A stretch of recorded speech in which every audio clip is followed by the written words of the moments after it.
Okay, good morning, everybody. This is Nicole Whitlock with Ecom Sellers, and this is our weekly planning session where we go through and put together our game plan for next week's success. So, again, my name is Nicole Whitlock. I'm your host, and my passion is helping people on their e commerce journey, helping them to get focused, to get organized, to get consistent in their business, helping them to put together a game plan, a strategy, a schedule that's going to help them to make the progress that they want to make and get to the goals that they want to get to in their business. So if that's you, I'm here for you. You can schedule a free 20-minute coaching session by going directly to ecomsellers.com and clicking on freebies and scheduling a free 20-minute coaching session with me. If you're a person that needs some help getting organized, getting focused, getting consistent in your business, and you feel like I need to go beyond that 20-minute coaching session, we invite you to grab the My Ecom Planner. It was created for sellers by sellers. So you can grab the My Ecom Planner at myecomplanner.com. It is the ultimate e-commerce planner. And you can get the digital version for 40% off, I believe, at this point. And then last but not least, I do invite you to join Ecom Sellers Academy, where you can learn different methods of e-commerce and different approaches. You can go to ecomsellersacademy.com to join at $17.99 a month. You'll get 10 weekly free ecom print on. Sorry, I have print on demand on the brain. You'll get 10 free weekly retail and online arbitrage leads. You'll also get 10 free wholesale leads. So go to ecomsellersacademy.com right now to join at $17.99 a month. It's terribly affordable, and we have over 200 training videos in that back office. So with that, I am live on Clubhouse. I'm also live in the e-commerce planning Facebook group. You can go there to download in the files section. You can go to the files section. So when you go to Facebook and go to e-commerce planning, go to the files section and download the weekly planning checklist. There's also the monthly planning checklist, and we have that session tomorrow. Sorry. So with that, we're going to go ahead and get started with the weekly plan. There's a lot to cover. So grab a notebook and pen, first of all, because there's probably going to be something that I'll mention. I encourage you to replay this. I also invite you to share this out with a friend. Let someone else know about the e-commerce planning session, the weekly planning session, because we are planning for your future success. I do want to say this. Next week is the final week of quarter two. It's the final week of quarter two. It's the final countdown. I can't sing and I can't sing in the morning. So, you want to finish Q2 strong. And if you blink and miss it, it is also the halfway mark for the year. So, next week is a pivotal time. If you don't feel like you made the progress that you wanted to make in your business the first half of the year, you got the second half of the year to fix that. So this is your opportunity to evaluate, how did I do the first half of the year? And if you don't feel like you hit your targets, hit your goals, or able to make the progress that you wanted to make in your business, then you can use the second half of the year to reach those goals. So with that, let's go ahead and get started on this journey. So in the file section of the e-commerce planning Facebook group is this weekly planning checklist. And you can open it up. The first thing I'm going to do is I'm actually going to do something different. I'm actually going to go over the schedule itself. And then we're going to back into how we built this schedule. So sometimes when we build schedules, people just think, oh, it's easy just to build a schedule. And sometimes it is easy to build a schedule. It just depends on either how organized your life is, or maybe you don't have a lot of activities going on. Your life is, pretty much you and the dog, and that's it. And there's not a lot of stuff happening, or, you don't really go anywhere and do anything. And that may be it. But there's, for everyone else that has a little bit more going on in their life, um, then if there's other things, you have to sort of balance and manage running your business and doing all these other things as well, and finding time to work your business. So the quote goes, you'll make time for what's important. People always make time for what's important. Yeah, if you unfortunately have something happen major with your health, you make time for your health. If you get into a financial situation, you make time to try and get out of that financial situation, or ways to to find money. If you have to take care of an aging parent, you make time for that. You move things around, you make adjustments to your schedule. So if growing your business is important to you, you'll make time for it. So I want to encourage you to think about it from that perspective. How important is your business to you? How important is it your success in growing this business to you? How important is making progress and getting to your goal numbers, or is even establishing a goal? How important is that to you? If it's super duper important, you will make time for it. If it is something that is a passing thought for you, then you may not make time for it. Other things will be far more important. So let's see what we can do to build a schedule that actually will be representative of your life and making time for things. So I do believe fundamentally there are 5 key things that all sellers do. There are more than 5, but there's 5 key things that if you're an online seller of products that you do. It doesn't matter if you're doing drop shipping, if you're doing print on demand, if you're doing retail or online arbitrage or thrifting, if you're selling books, if you are doing private label or white label or wholesale, liquidations. It doesn't matter. You're all doing these 5 basic things. And a lot of times we go beyond that. So one is making time to create listings. People can't find what they can't buy. So making time to create listings is something everyone that's in this business that's selling physical products online on platforms or on your own store, you're making time to do, period. Shipping. Whether you're shipping or it's outsourced to somebody else or some other process or an integration, there is a shipping element to your business. It's just a fact. You create a listing, somebody buys the list, buys the item in the listing, it has to go to the customer somehow. That's called shipping. So if it's got to be shipped, you probably have a process in place or you're doing it yourself, but there's a shipping element to your business. Number 3 is product research. Some people do very thin product research. They're not doing a lot. They're just, they got some ideas and they go find the product and they're done. There are other people that do some deep product research.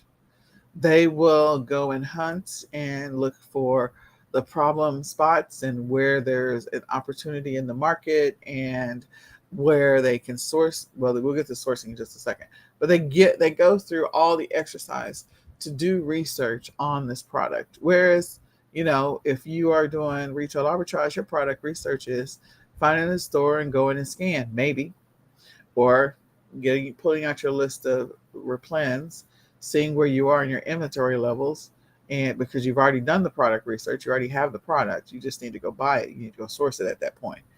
So your product research may be thin. You may do a little bit of research online before you head off to the stores if you're doing retail arbitrage.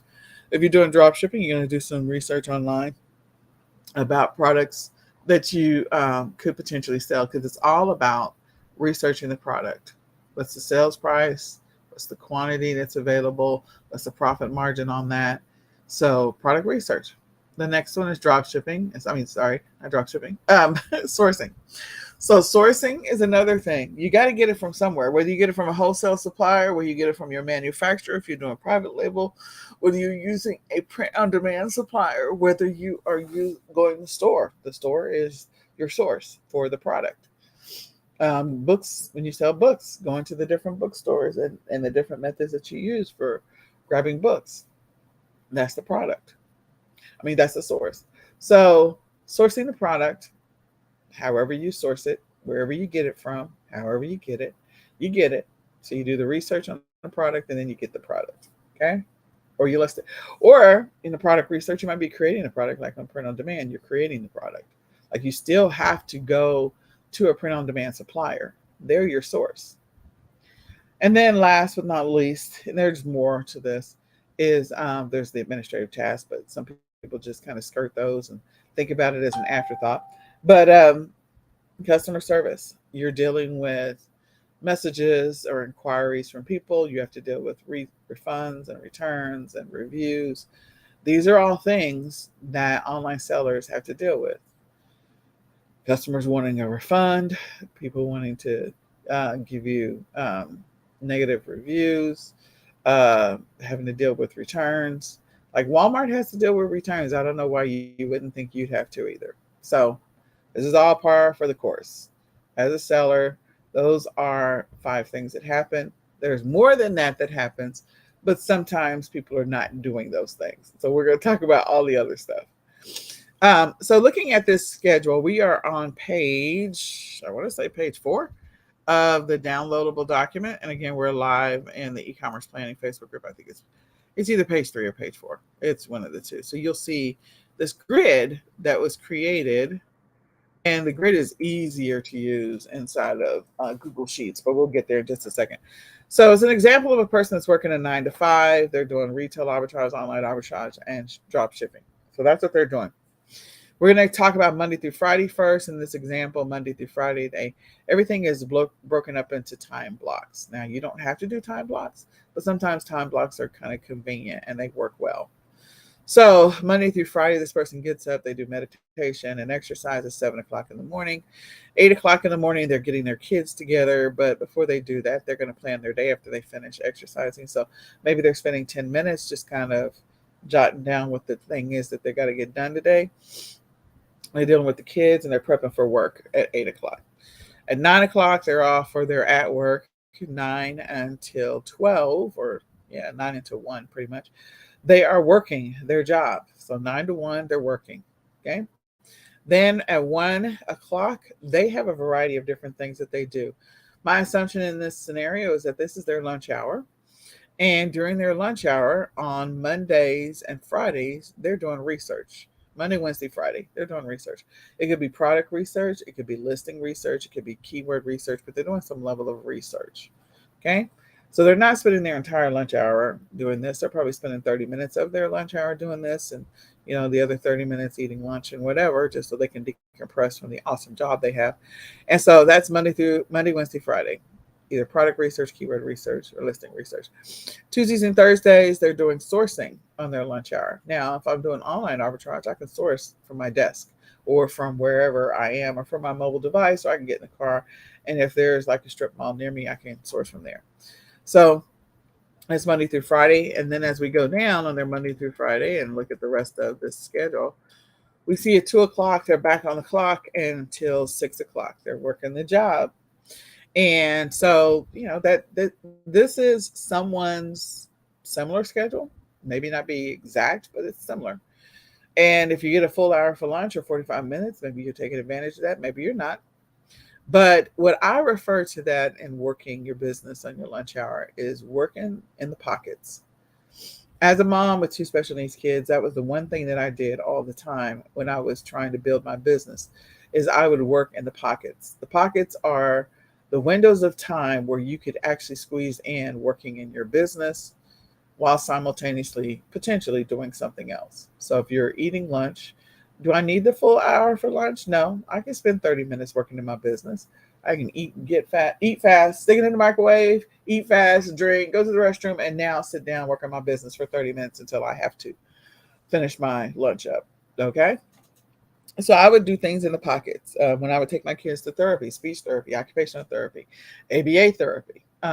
On the way there, I knew before I even left the house, like I'd pack a bag and that bag went with me everywhere. If you saw me during the time, because my kids don't go to speech therapy, occupational therapy, or ABA therapy anymore, although I feel like they should.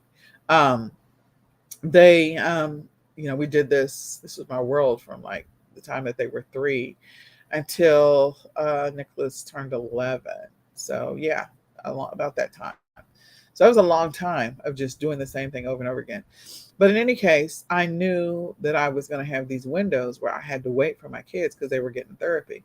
So I would sit in the car. I would take them in, check them in, hand them off to the therapist, and then go back to my car. And if speech therapy and occupational therapy were on the same days, they were 45 minutes each. That meant I had an hour and a half to work in my business in the car. Now, I didn't have a full hour and a half because you got to walk them in and you got to go pick them up. So it's not an hour and a half. Maybe an hour and 10 minutes, 5 minutes in, 5 minutes out. Maybe an hour, because maybe there was something else I had to do. But in that hour sitting in the car, I would work in my business. I would either create listings on some days, I would do product research and source on other days. I would put together my strategy on where we were going to drive by on the way home on those days and pick something up. Because again, we didn't have the whole order pickup like we do today. It was different then. So I would have this whole strategy on where I'm going to drive by and do some speed shopping at that point. That was another strategy that I used. And then, or either if I had people in our area, which is so wonderful, I'm in the Dallas Fort Worth area, I had an amazing group of people I was connected to. Thank you, Louise. Thank you, Shannon. Thank you, Lisa. And every once in a while, like if I, gosh, I can't think of, oh gosh, Rashida and Brian were amazing as well. But every once in a while, like if I was like not able to do something, then I would potentially reach out to other people and say, hey, if you're going here, grab me 2, grab me 5, grab me 10, whatever, because we were doing retail arbitrage. So thank you to all those people who kind of like, hey, I grabbed you 10, I grabbed you whatever. Oh, and Barbara, sorry, I didn't want to miss anybody. If I missed someone and you grabbed me some inventory at some point, thank you.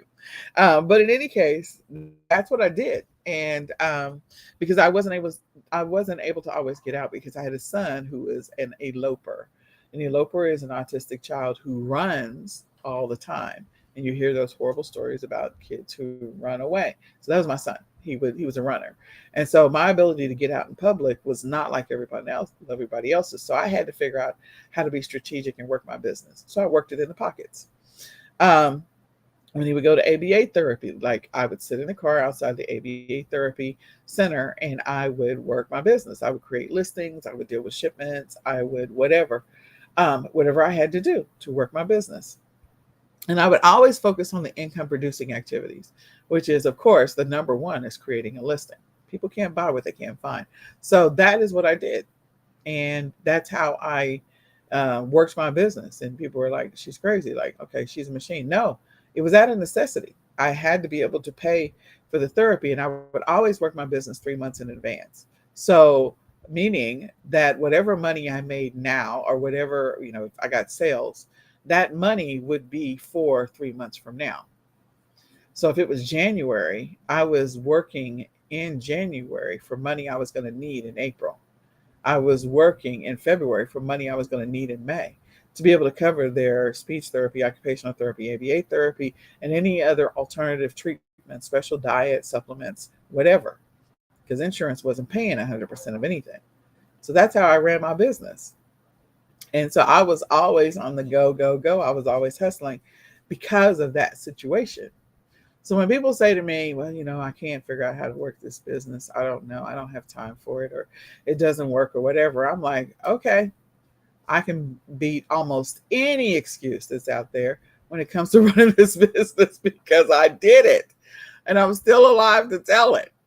It was crazy and it was rough. But it was also rewarding because then I could see the benefits. I see my children now. I see what my son is capable of doing now. So anyway, I digress. I go back to what we're talking about here. So building that schedule. This person works from 2 until 6, working in their e-commerce, or working their job. And then after work, 6 to 7, there's a couple of things. If I did product research earlier in the day on Monday, Wednesday, Friday, or Monday and Friday, I can go source on the way home. See there. So that's what this person is doing on Monday and Friday. They're sourcing after work on their way home, drive time.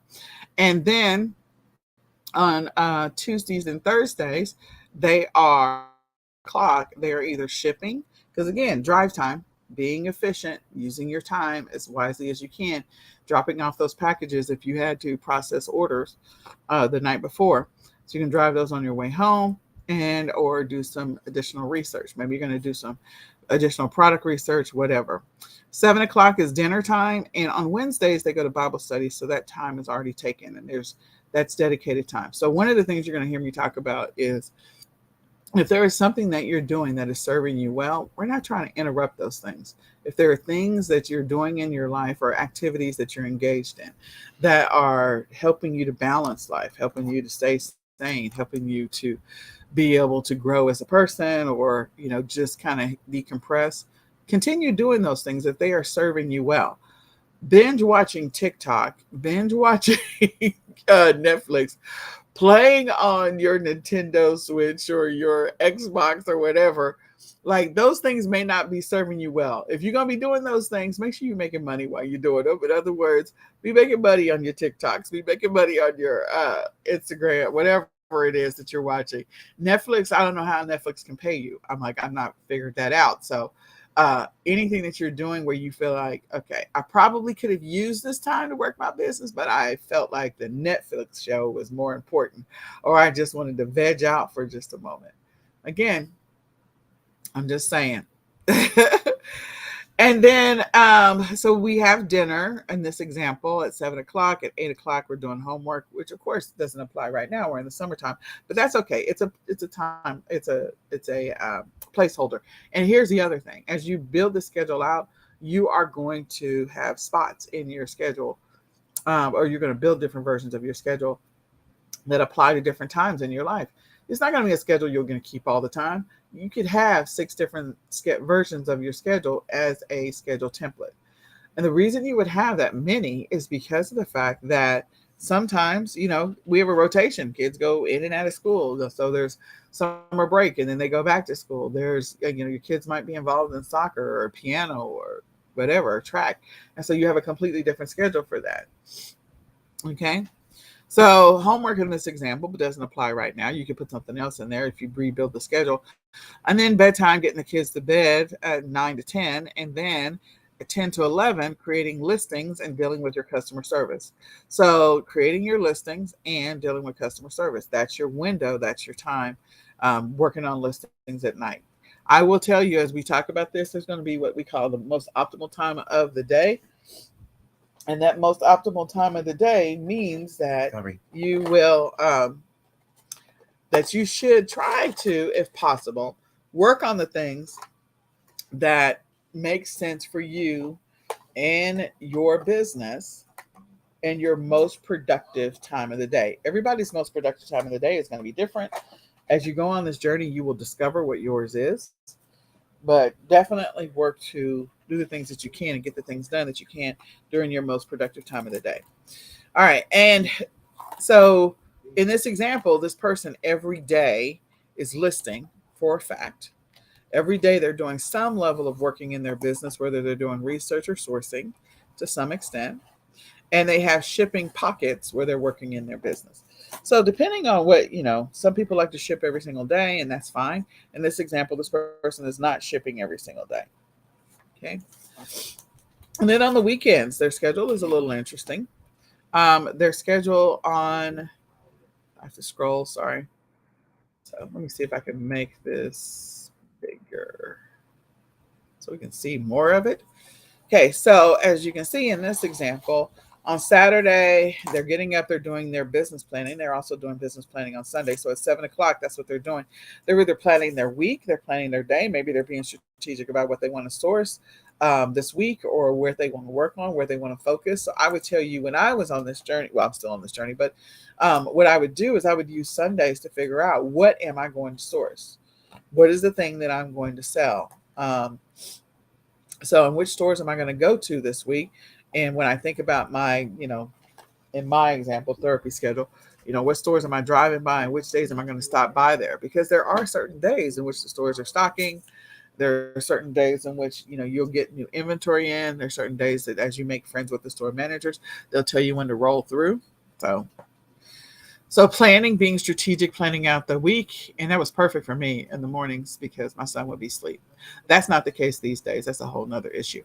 So then on Saturday, they would plan to work with their VA on Saturday and Sunday. If you have a VA, that's fantastic. If you don't have one, that's fine. This is just an example schedule. On Saturdays, they would do shipments and deal with shipments. On Sundays, they would create listings at 8 o'clock. On Saturday, they would deal with sports with their kids from 9 and 10. At 11 and 12, they would go grocery shopping. At 1 and 2, they would clean their house, do the laundry, get those things done. From 3 to 5, 3, 4, and 5, they would do sourcing in this example. So that could be online sourcing. That could be going out and doing some retail arbitrage, because during the week you may not be able to get out and actually do your shopping. So going out and doing 3 hours worth of sourcing, if you did some planning earlier in the day, then you know where you're going and you know exactly what you're sourcing. Then at 6 o'clock, they would create listings. 7, have dinner. 8 and 9, family time, spending some time with the family. 10 o'clock, creating listings and creating more listings. And from there, on Sunday, as we already talked about, Sunday at 7, they would be doing some planning. 8 o'clock, they would be working on listings, continuing working on listings. Because again, remember, they did some sourcing on Saturday, so they got listings for 1 hour, and then they had to go back. So work on listings. Sunday, church from 9 to 10 and 11. 12, 1, 2, they're spending time with their family.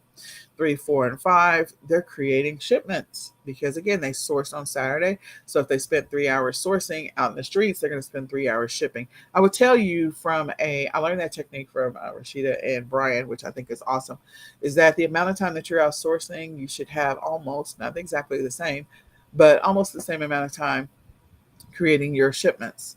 So if you're doing shipments to Amazon FBA, so that kind of thing. Depends on your business model. Okay. Then 6 to 7, weekly household prep, meaning they would get the kids ready for the week. They would get themselves ready for the week. They would cook for the week, get all this stuff out the way. I still do that to this day. We do it on Saturday, so we're doing it today. And then 8 o'clock, they do the weekly biz prep. So if there's anything in their business that they've got to get ready for the week, they spend an hour doing that. 9 o'clock, they're working on education. 10 o'clock, we're back to listing and shipping 10 o'clock is administrative tasks. So 10 o'clock on Saturdays and Sundays, they're doing administrative tasks. And at 11 o'clock, they're going to bed. So that's their schedule. And that is an example of a schedule. And of course, this is very high level, because it's just saying these are the things we're going to be engaging in. This is that time is allotted for, this time block is allotted for administrative tasks, and this time block is allotted for sourcing, and this time block is allotted for shipping, and this time block is allotted for product research or whatever. So now we will get into the weeds of, this is just, again, resale arbitrage, online arbitrage, and drop shipping. That's one example. The other example is a stay-at-home mom, and her schedule is different. She works in her business pretty much Monday through Friday for about 5 hours. And she's broken up her day, and each one of those hours means something. She does something different. In her example, she's doing retail arbitrage, online arbitrage, print on demand, and drop shipping. And she's got a separate schedule on Saturday, where she's working a little bit in her business on Saturday, or more than a little bit, because she's probably got the kids involved. Let's just say, I don't know. This is just a mock schedule. And then Sundays, she's 100% focused on her family. She's not doing any business stuff on Sundays. So this, again, is an example schedule of what it could potentially look like, depending on what method or model of e-commerce that you're running. So you're going to build a template. So these are all the things of, these time blocks where there's dedicated time to focus on a specific thing. Now, the dedicated time is one thing. The what you're going to actually be doing. So when I say I'm sourcing, where am I sourcing? And what am I sourcing? If I am shipping, or if I am creating listings, what am I listing? What am I listing? So those are the things we're going to get into the weeds about when it comes to the what part of the schedule, because you're going to use a template to build the schedule, and then you're going to do the actual. So you're going to take those time blocks and say, I am going to go ahead and list my products for Prime Day. That's what I'm listing. You've already identified your list of products that you're going to sell for Prime Day, or that you're going to offer deals for Prime Day. So that's what I'm listing. I'm going to go ahead and order. What am I sourcing? I'm going to go ahead and place my orders for my back to school inventory, or for my Halloween or Labor Day inventory, or whatever it happens to be that you're selling. My replens that I'm going to need in September and October. I'm going to go ahead and place those orders with the wholesale supplier. That's the what I am doing. The what goes into the actual schedule. The template is just the guide. So you have time blocks that you've made dedicated time, or set aside dedicated time to perform actions in your business. So let's go back to the top of this document. Now that you kind of seen the fake schedule, you're going to build a template. The first thing is that we're building a template. We're going to use Google Sheets to create this fake template, this fake schedule. In Google Sheets, if you don't know how you can get to Google Sheets, if you have a Gmail account, that's fantastic. You can go to your Gmail account, and next to your initials in the upper right-hand corner is what I call the Rubik's Cube. It's 9 squares, 9 dots all together. Click on that and choose Drive. So you'll have to do the drop down and choose Drive, or scroll down and use Drive. Then once you click on Drive, you'll come to a place in a Google Drive. Everyone has a Google Drive if you have a Gmail account, just so you know. You can also do this from your mobile phone. You can install the apps for the Google Sheets directly, or you can install the app for Google Drive. You decide. And then on the left-hand side, once you are in Google Drive, there's going to be a giant plus sign. You're going to click on the plus. And once you click on the plus, you're going to choose Sheets. Sheets are like Excel. And the great thing about Google is that you can use Google Drive and you can access your Google Sheets and any of your Google documents from anywhere, mobile, anywhere. Whereas if you had to go with strictly Excel, strictly Word, whatever, you got to have it installed and all this other stuff. And Google just makes it easy if you have a Gmail account. So I love Google Sheets. I will probably never go back to another Microsoft product again because Google has done just such a wonderful job of cloning a lot of the aspects of all of the Microsoft products. So anyway, so if you like Excel, use Excel. If you don't like Excel, that's fine. So we are going to use our template, and there's 2 things we're going to do. Once you get the Google Sheet up, at the very bottom of the Google Sheet, it should say Sheet 1 is 1 tab. And there's a plus sign at the bottom, smaller plus sign. You're going to click on that smaller plus sign, and you're going to add a new sheet. Once you add a sheet, now you have Sheet 1 and Sheet 2. On Sheet 1, we're going to left click, and we're going to choose to rename it. So we're going to call Sheet 1 our brain dump. So left click on it, scroll down to rename it and call it your brain dump. Sheet 2, scroll down, and we're going to left click on it, rename it, and we're going to call this our weekly plan. Now, if you grab the My Econ Planner, you also have the ability to build out a weekly plan template inside the My Econ Planner as well, the digital version. All right, so now that we have a brain dump folder, and we also have a weekly plan template folder or folder tabs, we're ready to get started. If you don't have access to any of this, you can just use a notebook and have 1 sheet of paper. If you've got a notebook, a spiral notebook, or a composition notebook, 1 sheet of paper is going to be your brain dump, and the other sheet of paper is going to be your weekly template that we're going to build out from the brain dump. So we have to do the brain dump first. So what's in the brain dump? The brain dump, you should have 3 primary columns, okay? Your primary columns are things you already do in your life and in your schedule right now. These are things that I would put down that serve you well. So putting down that you go to church, that you meditate, that you go exercise every morning, those are things that probably serve you well. That you go to Bible study, okay, that probably serves you well, or meet with a women's group or men's group or whatever. Those are things that probably serve you well. Putting down that you binge watch Netflix is not serving you well. You're not making any money watching Netflix. Okay, I'm just going to tell you right now. If you're not aware of it, you're not making any money doing that. Okay, and it's not contributing to your life in a positive manner, unless you are watching the meditation, like they have the meditation, guided meditation that's on Netflix, just so you guys know it is there, and you can listen to that. That may actually serve you well, especially if you're trying to do your meditation. All right, so that's the already do. That's column A. And then if you're using the Google Sheets, we're going to leave column B and column C blank, and we're going to go to column D as in dog. Then these are things that you feel like you need to do or you must do in your business, no matter what. If there are aspects of your business that you're running right now and you're not doing those things, this is what goes into and you know that if you do them, it's going to change your life or change your business. So you put them under need and must. And it's not just about your business. Let me just preface that. There are things that you probably need and must do in your personal life, and you can put those down as well. So we're going in a column style. So we're going down. So column D is the column that we're filling in for things that you need and must do in your life. And column E and F are blank. Column G, we're going to put down things that you want to do or should do in your business. So you're sort of random about them. You're not really consistent. These are things that could be business related and also personal. So those are our columns. Column A, column D, column G. Okay. Things I already do, need and must do, should and want to do. All right. And under those columns, we're going to start writing things out. We're going to think about things from our personal life, things from our things that we should be doing financially in our personal life, health and fitness, family and household. So, you already go to the grocery store. And if you normally go to the grocery store, we normally go on Friday nights, then you put down that goes under things that you already do. If you already go to, let's say you already go to church on Sundays, you put down that.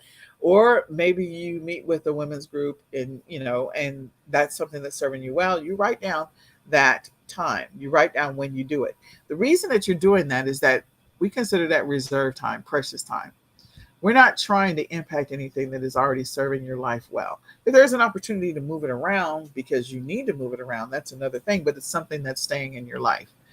Taking your kids to soccer practice or to band camp or whatever it happens to be, that is something that is serving your family well. So we're going to keep doing the things that are working in our life, those things that are important, that matter, and that are part of our makeup and makes us who we are.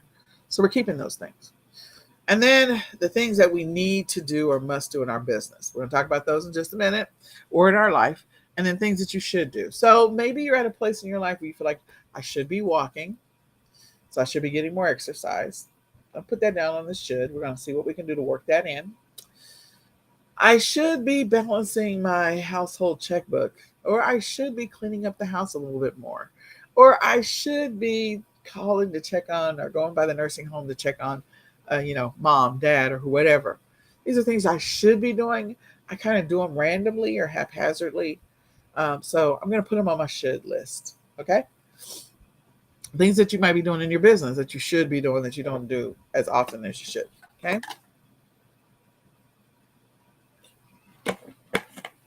So what are the activities that could potentially go under need or want to do?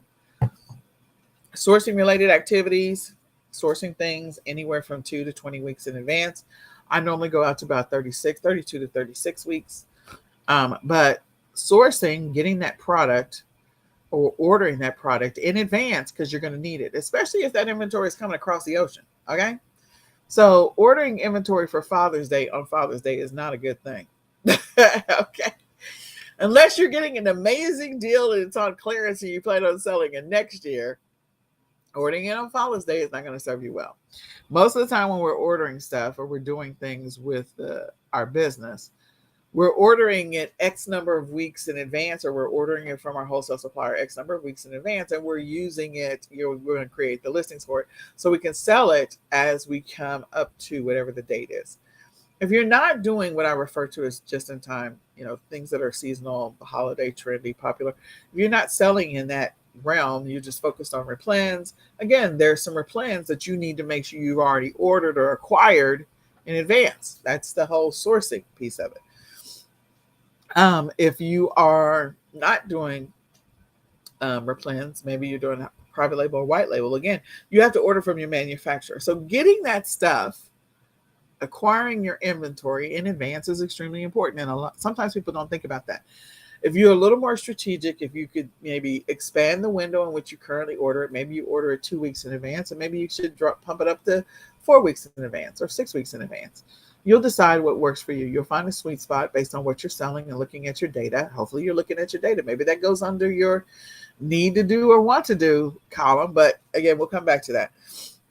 So upcoming holidays, events, seasonal, replenishables, consumables, wholesale, drop shipping opportunities. So, figuring out who you're going to drop ship from. what is that store, or what is that online, resource? And then private label, just looking at all of your sourcing. Are you doing any of it really in advance, or are you just randomly haphazard about it? Do you have dedicated time when you think about sourcing? And who am I going to source from? The what you're going to source from is on the research side, but who am I sourcing from? Do I even have wholesale accounts established? That's something you probably should start doing.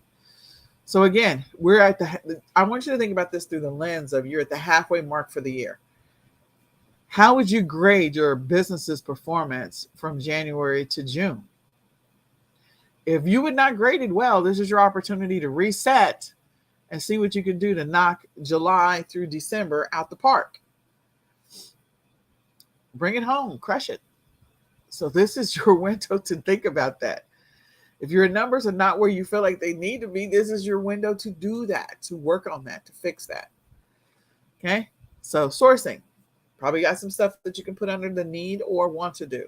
Maybe there's some things you already do on sourcing. Maybe on Mondays you sit down and you contact all your wholesale. You go through the catalog and you replace orders or have your VA do it or whatever. If you already do some of those things, then put it under the already do. Okay. So then we have research activities. This is product research, listing research, keyword research, and you can add any other research. There is time where you need dedicated time to do research. What is it I'm going to sell? What is it that's going to be in demand? What am I going to be selling for Q4? What am I going to be selling? What is my Black Friday offering going to be? Have you even started thinking about that? What kind of deals am I going to offer? What are my percentages off? Okay. What am I going to be putting in my listings? What do I need to put in my listings? The keyword research. So there's some level of research activities, and if you're not engaging in any level of research activities right now, you probably should put it under the need or must do, because that's going to be essential to growing your business. If you are barely doing it, it's kind of like random and haphazard, but you need to get better at it, then you put it under your should or want, because you're already doing it to some extent. Listing activity. Everybody's got to create listings. I mean, they got to get created somehow. I don't care if you use software to do it. I don't care if you import, using tools like DSers or Dropify or Spocket. It doesn't matter to me. Like, you got to get those listings in there somehow. So with your listings, like, there's different components of your listing. So title, description, images, cross listing on multiple platforms. Are you doing that now? Do you feel like I want to start cross listing, cross posting? That's something I want to start doing. So put it under your want or should. Using multi-channel. There's different tools that are out there. Listing Mirror, Ecom Dash. So if you're selling on Amazon, getting your listings over to Walmart, vice versa.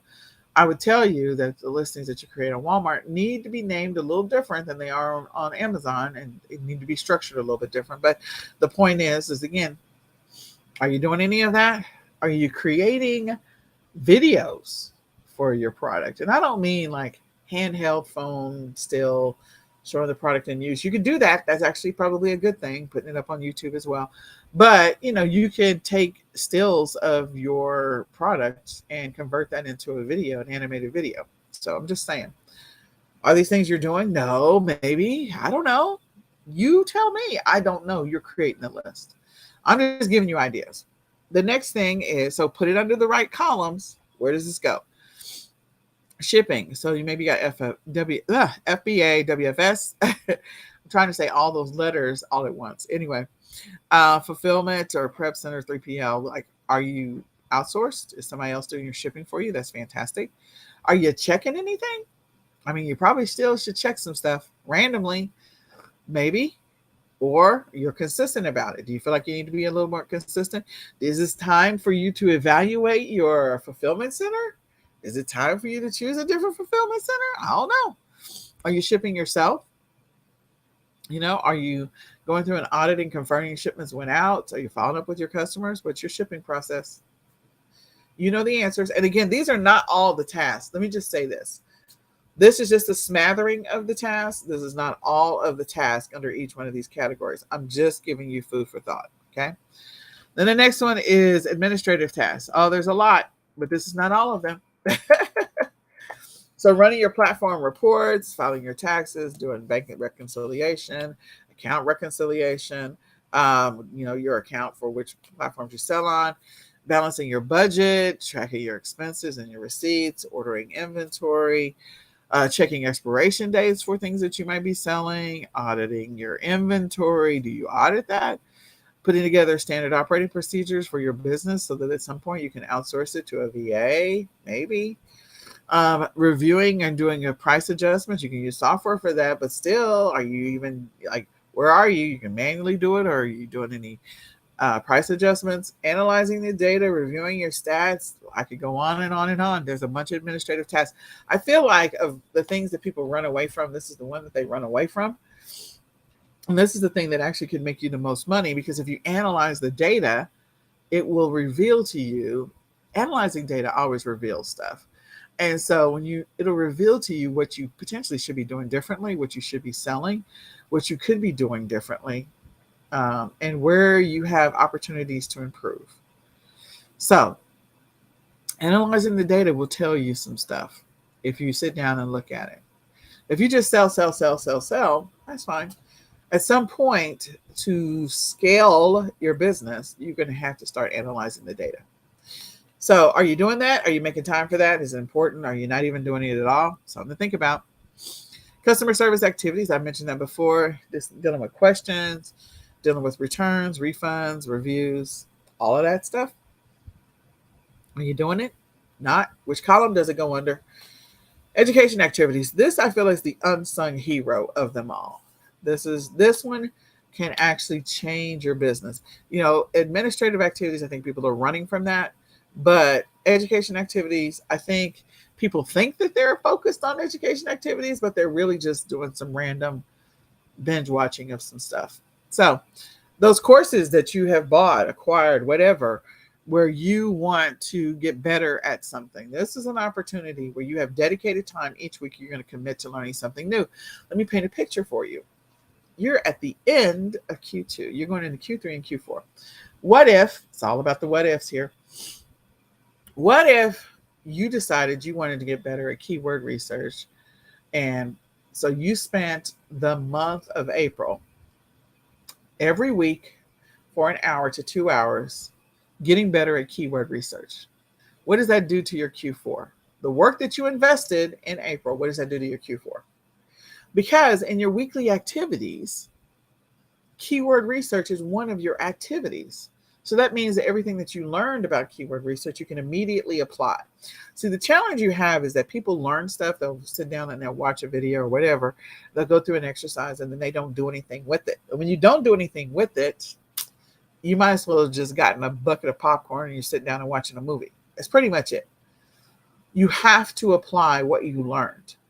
And so if you use the method and the technique that I'm talking about of actually having dedicated time to do education, taking that dedicated time and actually applying what you learned right then, it's going to be a game changer for your business. Seriously. So what if in April you want to get better at keyword research and you focused on that in April and you applied what you learned? Your listings in May, June, July, August, September, October, November, December are going to gradually get better every single month. Why? Because you made the investment in getting better at keyword research in April, which means that your listings may be found more frequently in organic searches, which means you might get more sales because your listings are more visible. There's a cause and effect here. So investing the time in doing that can change your entire business. What if in May you decided, I want to get better at creating listings? My listing process is just jacked. It's just horrible. I feel like now that I've learned a little bit more about keyword research, it's time for me to fix my listings, optimize my listings. So what if you spent May learning how to optimize your listings? Well, you started with keyword research, you optimize your listings in May. And so now every time you create listings throughout the month of May, you are applying what you learned when you went through and you focused 100% on optimizing listings. That means that your sales for June, July, August, September, October, November, December are better because of the investment that you made in May. Now these two investments stacked on top of each other, for whatever reason, your sales are double what they were the previous year. How did that happen? It wasn't an accident. You were intentional. What if in June you decided to get better at product research? You feel like you just randomly buying some products and you're not really thinking about the products that you're buying. You're just going out there and saying, well, I think this will sell. So it's like, I don't know, throwing darts into the air and seeing what will stick. And you're like, I want to get better at product research. I feel like I suck at it, or I feel like I'm not doing as good a job as I could. Okay, let's do it. So you spend 1 hour, 2 hours every single week in the month of June doing product research. What happens to your business July, August, September, October, November, December? At this point, your sales have increased because of the keyword research you focused on in April. Your sales have increased because of the listing optimization work that you did, and in the process of improving how you create listings and the time you invest, and maybe your whole routine around listings got better from May. And then in June, you focused 100% on product research. Everything about what you're doing is better. You're trying to figure out in July, outside of Prime Day, why am I getting numbers in July, August, and September that I normally get during Q4? Why have I now doubled my sales? What is different about my business now? It's the intentional decisions that you made from learning. So I'm just saying, having a time block for education is so important. And I feel like it's an unsung hero, and it can actually change your entire business. Somebody is listening to me, and somebody's going to actually do this. And then they're going to write me and say, you know what, Nicole, I heard your session and it just completely changed my business. I have now tripled my sales in 6 months. Like, oh, congratulations. I'm just saying, it works, people. It really does.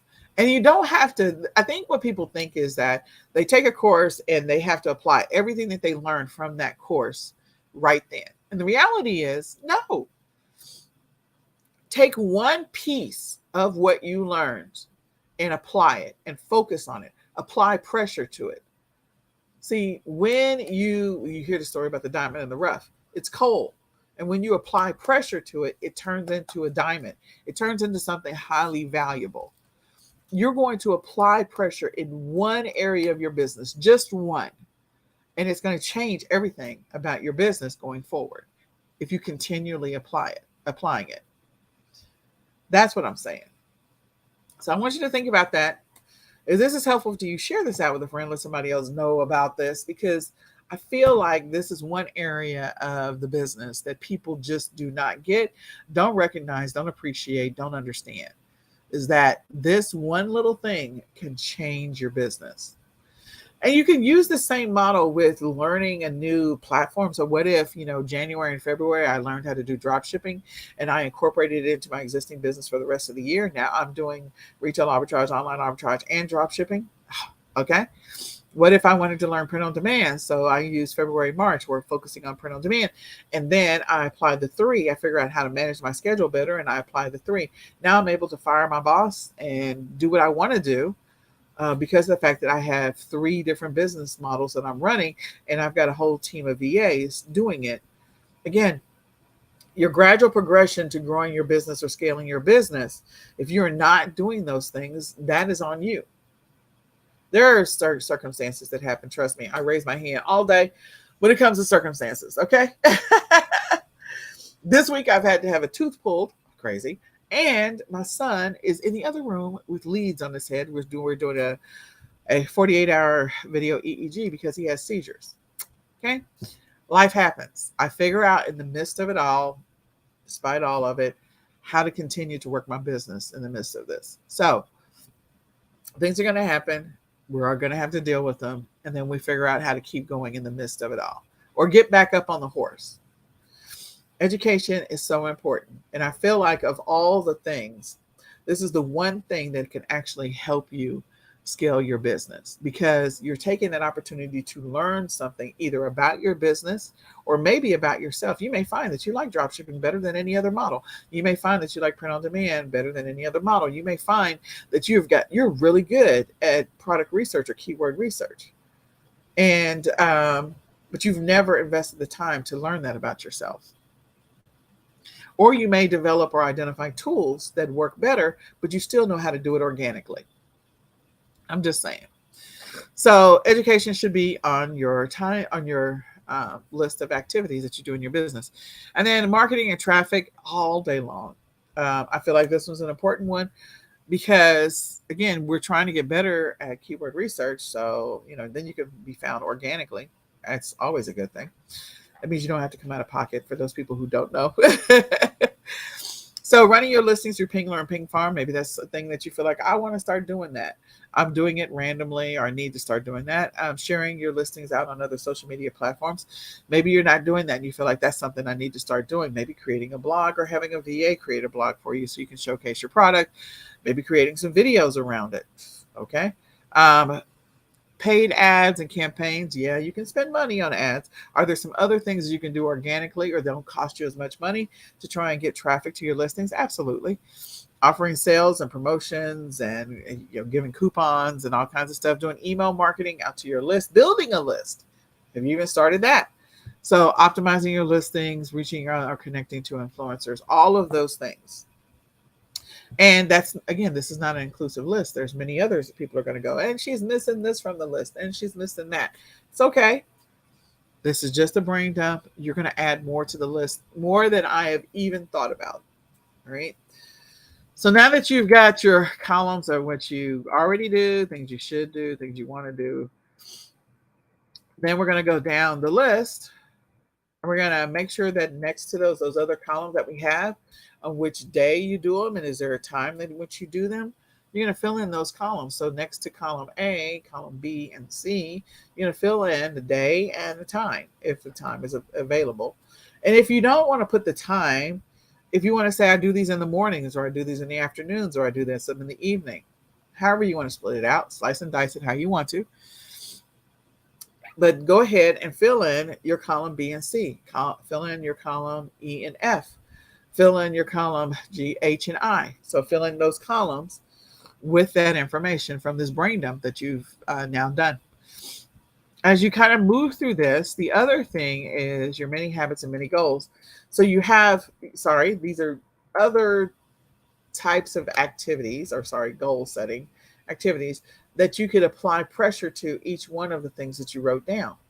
So some of the things you write down, you're going to establish a mini goal around it. A mini goal is something that is easy to attain, easy to do, and doesn't require, it won't stress you out. An example might be you feel like, maybe I'm not drinking 64 ounces of water a day. This is very basic, okay? So I put it under my should be doing 64 ounces of water. That's what I'm working to do. So if I'm working to do 64 ounces of water, let's go ahead and put down a mini goal that says I'm going to drink 5 ounces of water in the morning, 5 ounces of water in the afternoon, 5 ounces of water in the evening. It's probably something you already do. So let's do that for 2 weeks. Something easy to do. That's 15 ounces. Now we're going to bump it up 2 weeks later and maybe go up to 10 ounces in the morning, 10 ounces in the evening, 10 ounces in the afternoon and evening. Okay. Then we do that for 2 weeks, and then 2 weeks, another 2 weeks later, we're going to bump that up to 15 ounces. And you gradually, what you're doing is, one, you're building the habit of consistency around drinking water. That's the thing that I think most people miss about this routine, is that you're building the habit of consistency first and then scaling that habit. So if one of the things you don't do well is creating a listing every single day, creating listings, like, I need to get to creating 10 listings every day, Nicole. And I'm like, okay, let's start off with the basics. Are you capable of creating one listing every single day? Yeah, I can do that. Okay, let's do that then. So we're going to start with creating one listing every single day for 2 weeks. Then we're going to bump that up to 3 listings every single day for 2 weeks. Then we're going to bump that up to 5 listings every single day for 2 weeks. By the time you get to, it's going to take you about 2.5 months, I think, or 2 months at a minimum, to get to 10 listings every single week. But you have built along the way the habit of consistency of creating a listing every single day. So that when you go a day without creating a listing, it feels weird. It's a habit now. It's like, okay, I didn't create a listing today. Something's off. So again, it's something that you're building gradually over time. I need to build the habit of just creating a listing, period, no matter what. I can scale to that number. So those are many habits and many goals. Habit stacking is really your routine. What is maybe you have a morning routine and an evening routine with your kids. Are there things about that routine that you don't really have a sequential order, and that you could, by putting it in some level of logical sequential order, you could improve it in some way? So if your bedtime routine takes an hour and a half, you could probably collapse that down to 40 minutes if you reevaluate your entire bedtime routine or your morning routine. The same thing with other things that you're doing in your business. Your listing routine. That listing routine might be completely insane. If that listing routine is completely insane, that may be an opportunity for you to go through the process of looking at your listing routine and go, you know what? It's taken me an hour just to create 2 listings. Why is it taking me so long? Let's go dissect it. If you look at all of the steps that are involved in creating a listing, if you will, like a sandwich, what if you took each piece of that sandwich and laid it out flat across the table? So we can look at what you're doing in the first step, and the second step, and the third step, and the fourth step, and the fifth step. If there's a lot of things that you're doing around stopping and starting, stopping and starting, stopping and starting, that's what's taking you the most time. Are there ways in which you can streamline or be more efficient about creating your listings outside of moving to tools next? But maybe if you're doing retail arbitrage and you come in with your bag and you just drop it somewhere, well, now you got to stop and you got to go find your bag. That takes up a couple of seconds or a couple of minutes. And then you got to stop and take the stuff off, these stickers and stuff off of it. Okay, that's going to take a couple of seconds or minutes. And then you've got to take pictures, and that's going to take a couple of seconds or minutes. And then you got to go do some research on what are the keywords for this product. That's going to take a couple of seconds and minutes. And then, so you're stopping and starting throughout the process. Your goal is to sit down and list. So if this is your listing time block does not mean go find everything and pull it together so that you can actually create a listing. That's what's taking you the most time.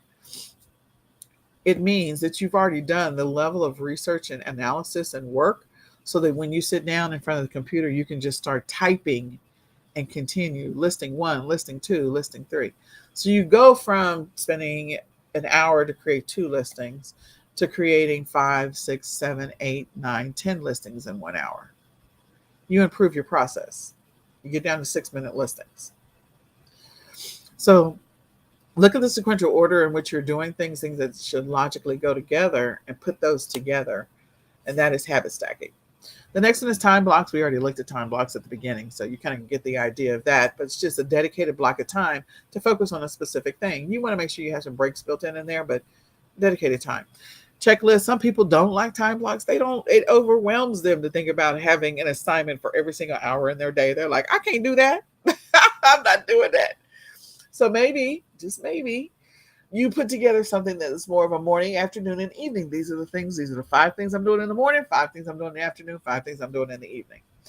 That may be your starting point. And as you continue to go, you may get more detailed over time so that you don't feel so overwhelmed.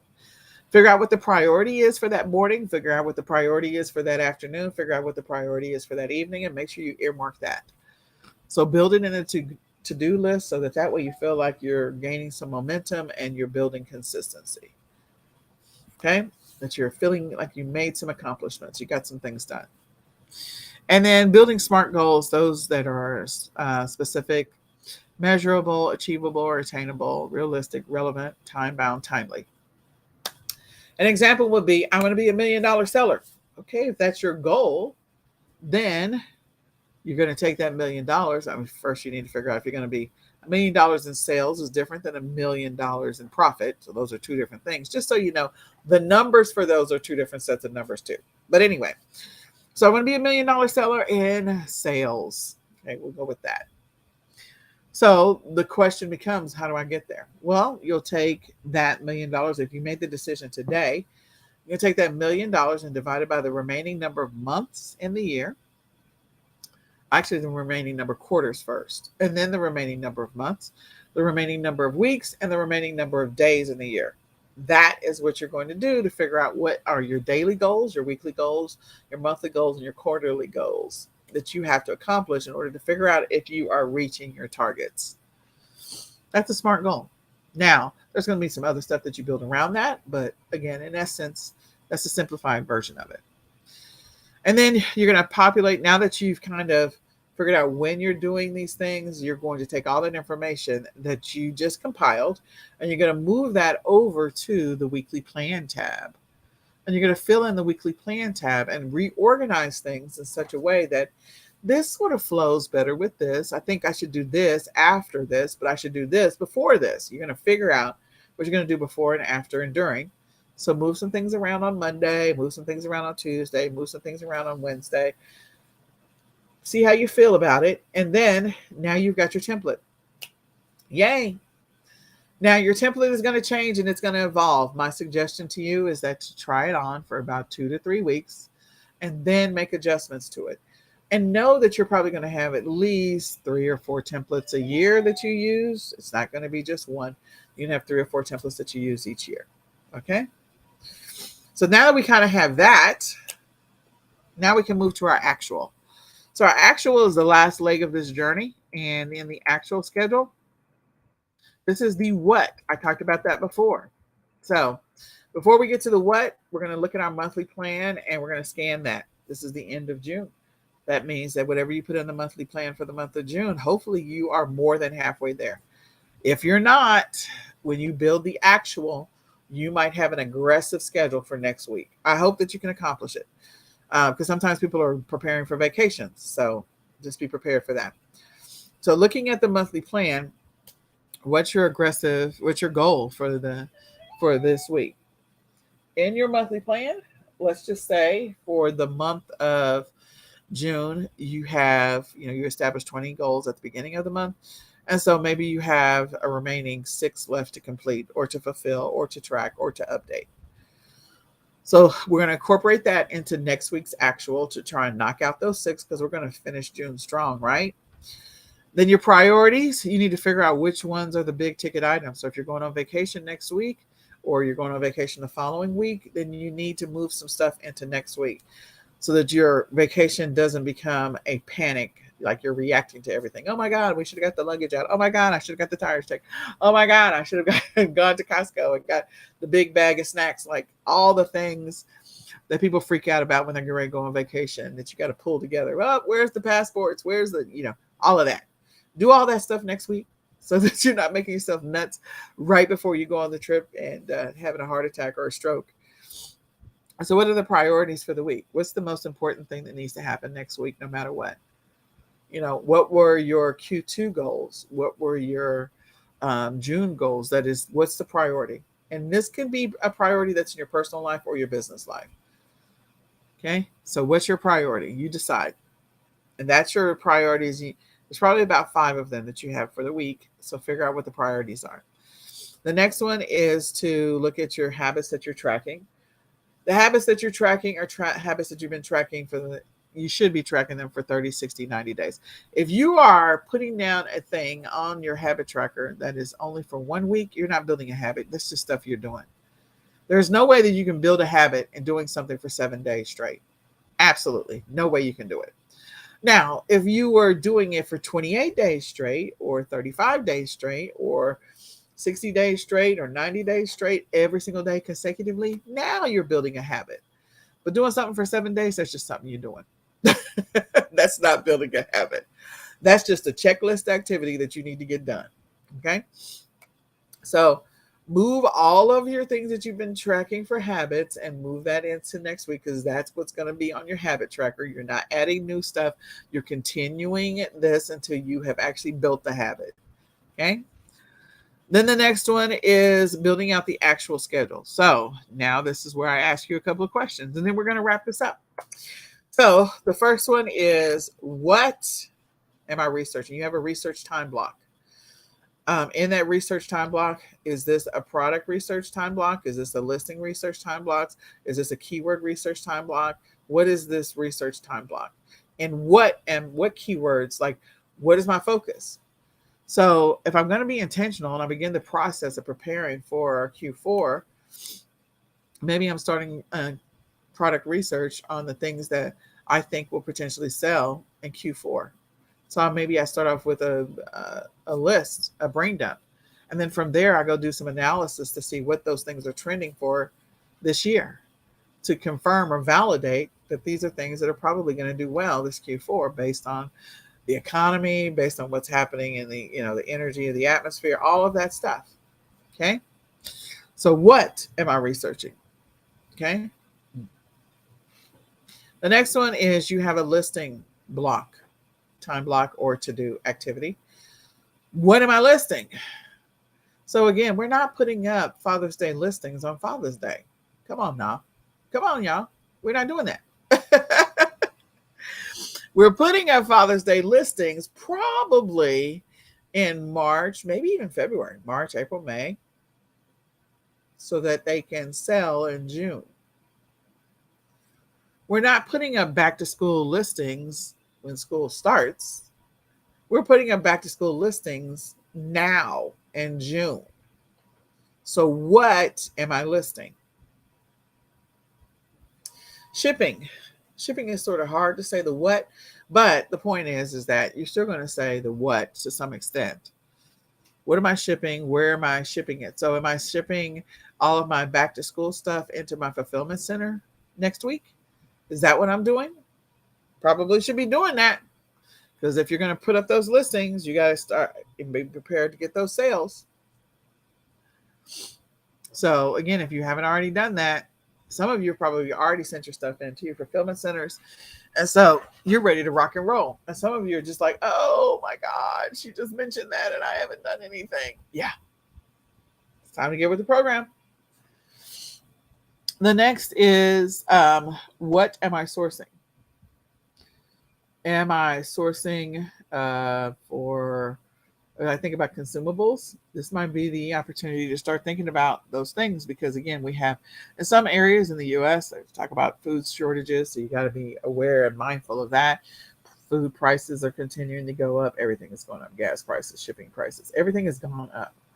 Probably should put on your list on your administrative tasks, like you got to go make some price adjustments on your stuff. But in any way, what am I sourcing? And what are the sourcing related activities?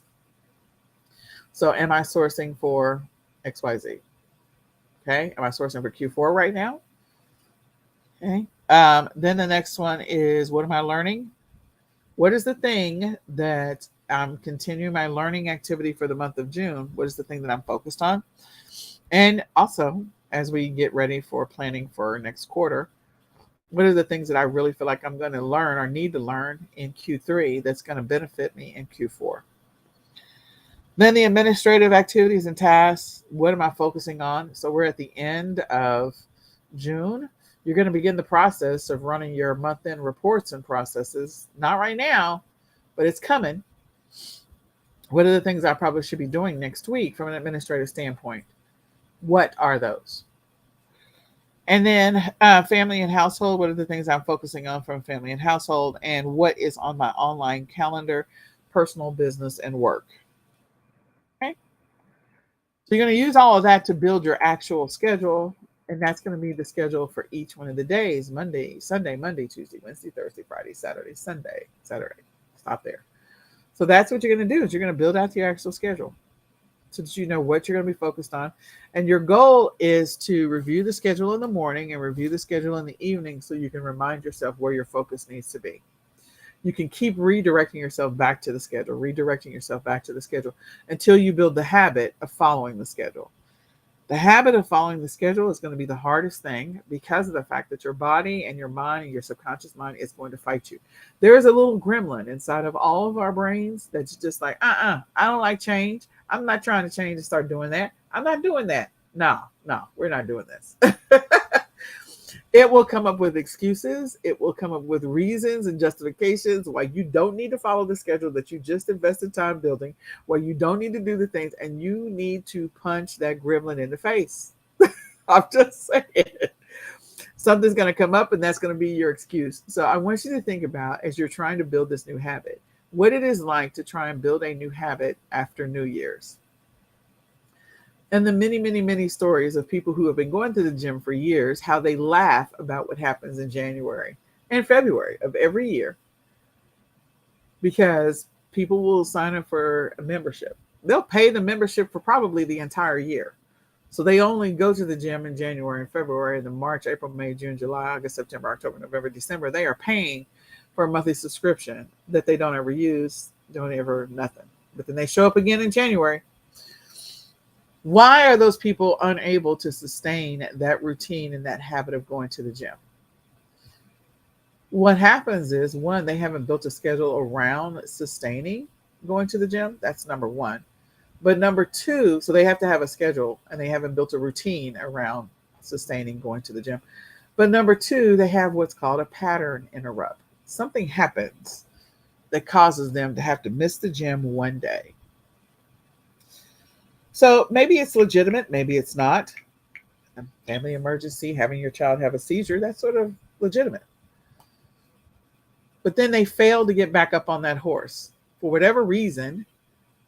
And they have justified every single day why they don't have time to go to the gym, why it's not that important, why it doesn't need to happen.